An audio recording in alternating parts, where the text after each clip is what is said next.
Yes, guys, and welcome to Talk Random. Yet again, guys, unfortunately, Bashi can't be here. This is the life of a semi-pro footballer, of course. And we've got a special guest here, guys. This is the legend in broadcasting. He is well known for the Olympics, for working on CNN and the lot. He needs no introduction. It is the great Phill Jones. How are you, Phill? I'm great, thanks. Thanks for the introduction. Oh, and bigging me up. You are a legend in your own right. You're incredible. You had an amazing career. How's your day been today? So far, so good. This is going to top the day, though, no doubt, because it's great being here with you. Obviously, Bashi's given me the swerve. I know, he's too busy semi-pro football. He's got his groupies behind him. I was like, bloody hell, Bash, shake it here.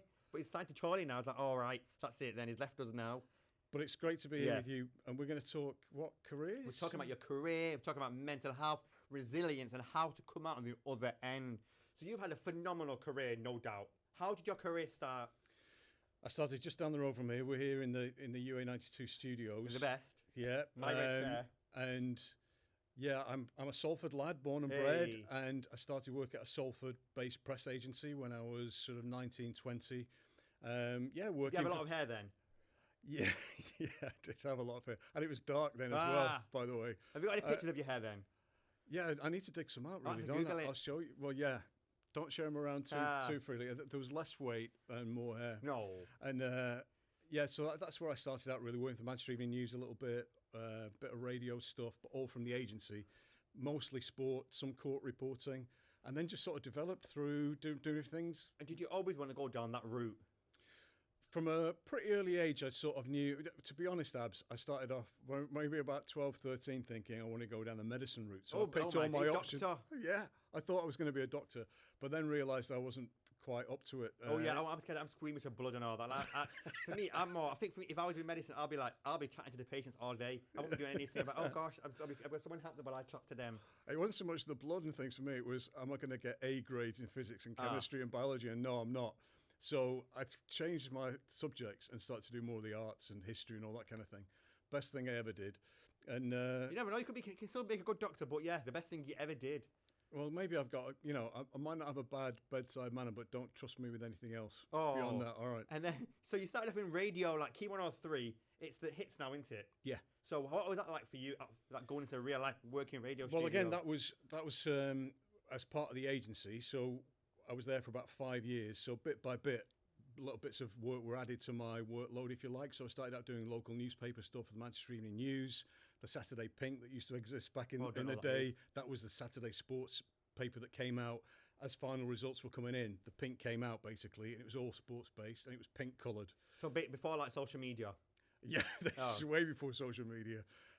And then once I got my feet under the table at the agency, then other opportunities opened up. I met other people. I met somebody from, it used to be Piccadilly Radio back then. And then I got a chance to do some reports at Speedway, then at rugby, then at football, and that just got me a taste of broadcasting, really. And you thought, you know what, I'm going to carry on doing this. I dipped my toes in it, I love it. And then you mentioned you were moved over to America afterwards. Yeah, for the first port of call after that for me was the BBC from the agency, but working behind the scenes. So I was working as a scriptwriter, working with legendary presenters like Desmond Lynam, Steve Ryder, Bob Wilson, Sue Barker. So I was sort of helping them with research and that kind of thing. And there were three of us that were employed in that new role when I first started. And that was fantastic because then I'm actually I'm in the studios, a Match of the Day and Grandstand. And was that like a dream come true as like a young kid? Like, I can't believe I'm actually in here. Was that in Salford back then, or was that in Oxford Road? That was in London. London. That was Shepherd's Bush in London. Oh wow, in the old broadcasting house. Yeah. And so it was not the old broadcast, it was the TV Centre. Oh, TV So this iconic building, when I watched as a kid things like Swap Shop and Going Live and all those kind of things. And then suddenly you're in that building where all these great programs are being made. You're seeing Bruce Forsyth walking down the corridor and, Clive James is Price is Right in the office next door and just, yeah. Did you speak to them when you see them on... Yeah. Just say hello in the corridor. So you're right, what are you saying? Can I have your number, please? Yeah. So it's a whole new world. Did you have mobile phones back then?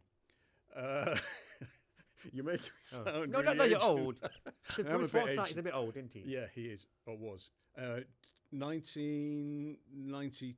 You have those phones there. I got a mobile. I've got my first mobile phone. Oh, is that the class of 92, 92? It was a big brick thing, With massive with the thing, aerial? with a big aerial. Yeah. Do you still have it? No. No. Ah. Should have kept. It would have been nicer kept And, it. then, and then, did you, from seeing all them and from like working with the greats, like them presenters and like Sue Barker and everyone, did that give you a taste of like being, you know what? I want to be in front of the camera now.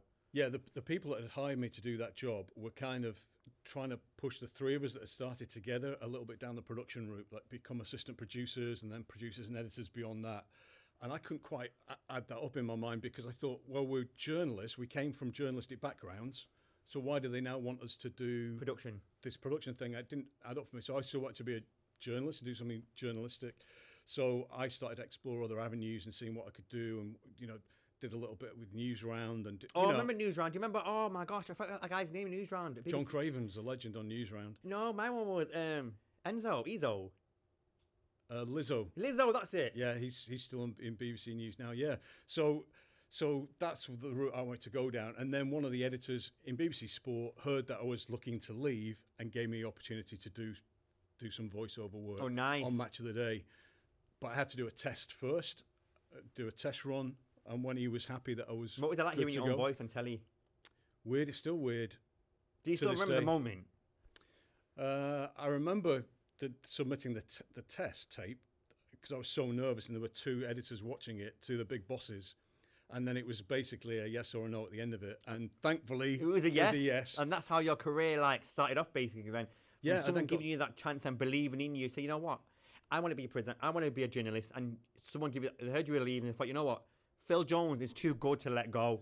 Well, actually, I tell you, what it's all about is friendship and having good people around you. Because it was one person in particular, a guy called Stephen McBride, who's only just left the BBC after years of great service. He joined me as that sports assistant. He was one of the first three.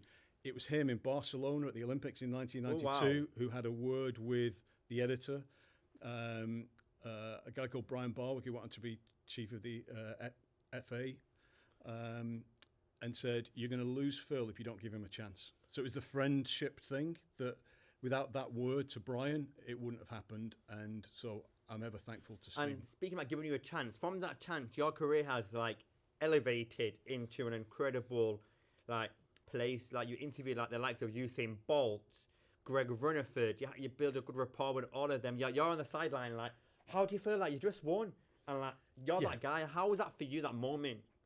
Amazing. Yeah, I was really privileged. Because it was an interesting thing, really, from going. You touched on the CNN days, because I went from doing reporting and doing voiceovers and that kind of thing to presenting. I did more than 2,000 shows for CNN. It was a daily show, a daily kind of sports roundup show. So I got to meet some great people there as well, but quite sporadically.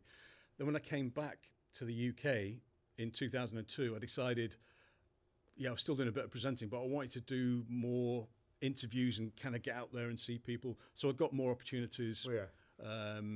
Worked at Wimbledon. Wow. Andy Murray, Venus, Serena. Andy Murray, the Williams sisters, Roger Federer, Rafa Nadal. What were they all like back then? Oh, several of the nicest people you're ever going to meet are in the tennis world. Roger Federer, Rafa Nadal, Andy Murray. Were you sick of strawberries and creams when you were at Wimbledon? You're like, oh my day, strawberries and cream season is here. Yeah, we did it. We did. Yeah, we were the cliche. Oh, and then from that, it comes with you had such a high and experienced such a high, and from that behind the scenes, not many people know this. It's we're speaking about we were speaking before recently about the importance of mental health, and we've seen the likes of the two Olympians who stepped back away from mental health. The tennis player, what was her name again? Naomi Osaka. And then Simone Biles in gymnastics. Yeah, gymnastics, and it goes to show they said a medal is not important to them. Their mental health comes first in any medal and anything else in the competition. Their mental health comes first.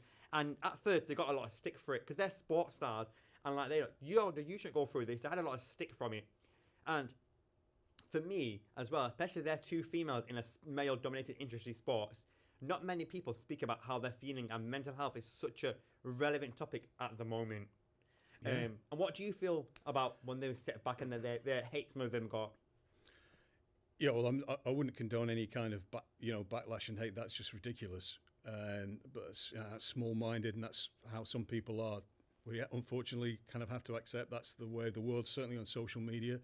But I prefer to look at the positives and how many people they're going to help. By, I think they've inspired a whole new generation of people. I think they are bringing the elderly people who got to realize, you know what, actually mental health is important. And like you said, a lot of males do suffer in silence as well. We mentioned this before, male mental health. Everyone knows this, like I talk random. I'm very passionate about mental health. I'm passionate about, you know what, speaking out and being your own self. And me being a man, I suffer from my mental health problems, and I'm always open and honest. And you've had your own problems in your life, and you've overcome them as a man as well. And how did you feel at first when you wanted to seek the help? Because you just opened the car boot and you banged your head, and then all of a sudden your life changed. It was such an innocuous thing that happened to me. It was a self-inflicted wound, if you like, as well. But then I ended up bruising my brain, and then not really knowing at the time what was happening to me. I didn't know really for a good few months, and even into the next year, and I had various scans and things like that. But it was this diagnosis of post-concussion syndrome, and inherent within that can be anxiety, depression, and those kind of things, as well as, you know, it affects your vision. It can affect your head in terms of headaches, migraine, everyday life. So basically, everyday life is a struggle when you're going through those bouts. And I could have attacks randomly, and this is at a time when I'm working for BBC Sport as well. So I usually just have to think and hope that I wouldn't get an attack that tied in with me working 2 weeks intensely at Wimbledon or 3 weeks intensely at the Olympics or something like that, and having to deal with that is a big, because the added big pressure issue. as well. You're on TV in front of millions of people. At that time, were the BBC aware of what was going on? So, certain people were, but not everybody. But the people who needed to know were in the know, just in case I needed to pull out of something or not be able to. Thankfully, most times I was able to cope. And actually, what I found happened was when I was at an event, I could cope with it anyway. There's something that kicks in and some adrenaline. That's or something like me, like that kicks in. presenting, podcasting, it kicks in. It's something that you love. That's the thing, like, it's something that you love that helps your anxiety. Sorry to interrupt you, and like helps your momentum. And being a man and admitting that you needed help, what was your first step that you took when they said you have anxiety and you need some help? What was your initial reaction? Well, it took a diagnosis because it was kind of I had this thing with my head, and then I was compartmentalizing, like feeling anxious and depressed over there, like it was something else that was happening in my life, that the two weren't married up, because I didn't have any idea what post-concussion syndrome could lead to. So in a way, it was a relief to find out that it was one and the same. I was dealing with one issue as opposed to two separate issues. And then once I knew that, it was like, how am I going to deal with that feeling? Because I went from a person who, when I lived in America, I would think nothing about flying back here for a weekend. You know, it's for weddings, for parties, for people to see my friends. I'm flying back again. They're not anxious. I'm the least anxious person you could wish to meet at that point. So to be this being that didn't really want to leave the front door of his own house on certain days was so alien to me. So getting the diagnosis was key, and then getting the treatment. So for me, it was seeking out therapy as well as medication, and then getting the balance of those right so that I could get better. And then because it was very much a physical thing for me, the better my head got, the better my mood became. And so it was like I could go from having an attack and flicking a switch and my mood changing darkly to feeling better and my mood lifting. So it's a very odd thing, but it's something I should share with you, Abs, as well. Alex Danson, a Great Britain hockey player, won gold in Rio. Yeah. She was on holiday with a boyfriend. She laughed at one of his jokes, threw her head back against a wall, just a little movement back, banged the back of her head. She suffered post-concussion syndrome, and it was one of those stories that it was such a relief to me to read somebody else's story that they were going through a similar thing. She lost the ability to speak. And someone in such a high-profile environment, especially being an elite athlete, and losing everything, like losing to speak because of the concussion and the shock. And it goes to show her sharing her life, and now she had a baby now, you said? She's pregnant now. She's pregnant now, and it goes to show, like, whatever life throws at you, there's always support available. And me, like, I've got anxiety, ADHD, and panic disorder. And at first, I was really like, I'm not going to say no one, but me, by sharing our stories, can inspire other men and other people to speak out. Because I always say, like, the first time you speak out, everything in your life will be so much more easier. Trust me, when I say at first, it's hard to speak out at first, but you'll find that one person you can trust, and your life will improve drastically. And being in like a male-dominated environment like sports and presenting, when you got the help you needed, do you feel like kind of relieved, and did you feel like kind of happy when you saw other sports stars like I forgot his name. Lewis Smith. Yeah. He's got ADHD and other mental health problems, and he spoke out openly about it. Yeah, how sports helps him. Yeah, absolutely. I think the last few years we've seen so many people, lots of people from cricket. You know, someone like Freddie Flintoff was a larger-than-life character and presenter. Yeah, I mean, it's fascinating to see what he went through. Steve Harmison at that time as well, feeling depressed on the Ashes tour. You know, Marcus Trescothick was another one who suffered in cricket world. But you've seen it with, you know, Lee Griffiths, the Celtic player who, you know, for footballers to come out and somebody like him playing for Scotland, playing for Celtic, to be open about it and take time off and be supported by the club was huge. It's happening more and more. It maybe is still not happening because I think enough, but it's happening more and more. Sometimes I feel like we hear all these statistics where male suicide is one of the biggest killers in the UK at the moment, and it's so sad, and it's men under the age of 50 and 45 basically. And I feel like men sometimes, although they speak out, I feel like I said, sometimes I can get a bit of backlash, and sometimes they feel they're not supported. And I feel like there's not enough being done, really. I feel like there's not enough being done at the moment. Fair enough, you can speak out, but I feel like, in my opinion, our current government and all that are not supporting what's happening at the moment. I feel like it's just a joke. But coming back onto like your story, do you feel like there's a way positive, like you said, more men are speaking out, more men are open and honest, and hopefully it'll be the way forward. I think it's important to surround yourself as well by a good network of trusted people, be it family, friends, a friend. It's just somebody that you can confide in. Yeah, exactly. But also having that somebody that, you know, we talked about this before, Abs, I know, but it's that thing of when you see something in someone and they're not quite right, they're not quite the person they normally are maybe, and you say, are you okay? And they go, yeah, fine, and dismiss you. Then come back with no, really, are you really okay? Give them that second chance to say, because it's normally that second question or that second bit of, no, I'm really here for you. It's not just a casual passing thing. It needs to be a sincere, I'm here. If you want to talk to me right here, right now, I am concerned about you. I'm seeing something in you. And it's that connection. That's a huge thing. If you can just find one person that can do that, it would be a big help. Speaking about a positive thing, you're a tutor at UA92. Yeah, I'm sports journalism tutor. Yeah, the new venture, new adventure. New adventure. And one thing you brought to UA92, what I realised is you brought your career, but not just your career, you brought the well-being. You're very passionate about well-being, and that's when we connected with you. Like, you're very passionate about well-being, and you have all these new ideas to bring to UA92. How did that come about?